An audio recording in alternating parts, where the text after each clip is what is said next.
Social media కీచకుడు YouTuber Praneeth హనుమంతును నిన్న పోలీసులు అదుపులోకి తీసుకున్న సంగతి తెలిసింది. తండ్రి కూతుళ్ల వీడియోపై అసభ్యకర కామెంట్ చేసినందుకు గాను అతడిపై కేసు నమోదైంది. ఈ నేపథ్యంలోనే ప్రణీత్ ను నిన్న తెలంగాణ పోలీసులు బెంగళూరులో అరెస్ట్ చేశారు. పీటీ వారెంట్ కింద హైదరాబాద్ సైబర్ సెక్యూరిటీ బ్యూరో పోలీసులు అతడిని హైదరాబాద్ కు తీసుకువచ్చారు. అతడిని విచారించిన అనంతరం కాసేపటి క్రితం నాంపల్లి కోర్టులో హాజరుపరిచారు.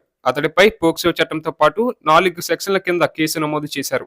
ఈ కేసులో ప్రణీత్ తో పాటు మరో ముగ్గురు డల్లాస్ నాగేశ్వరరావు, బొర్రా యువరాజ్, సాయిలపై కూడా పోలీసులు కేసు నమోదు చేశారు. యూట్యూబర్ గా వీడియోలు చేస్తూ కాంట్రవర్షియల్ కామెంట్ చేస్తున్న ప్రణీత్ హనుమంతుపై నెటిజన్లు, సినీ సెలబ్రిటీలు ఒక్కసారిగా తీవ్ర ఆగ్రహం వ్యక్తం చేస్తున్నారు.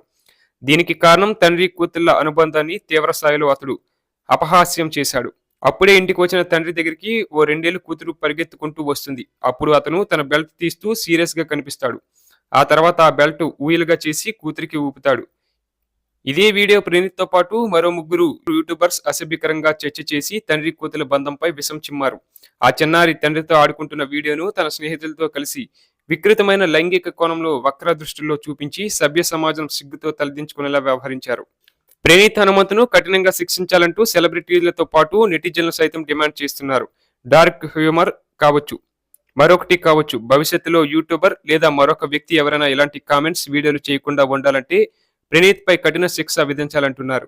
ఒక ఉన్నత కుటుంబం నుంచి వచ్చిన ప్రణీత్ ఇలాంటి వికృత చేష్టలకు పాల్పడి సభ్య సమాజం తలదించుకునేలా చేశాడంటూ అతడిపై మండిపడుతున్నారు.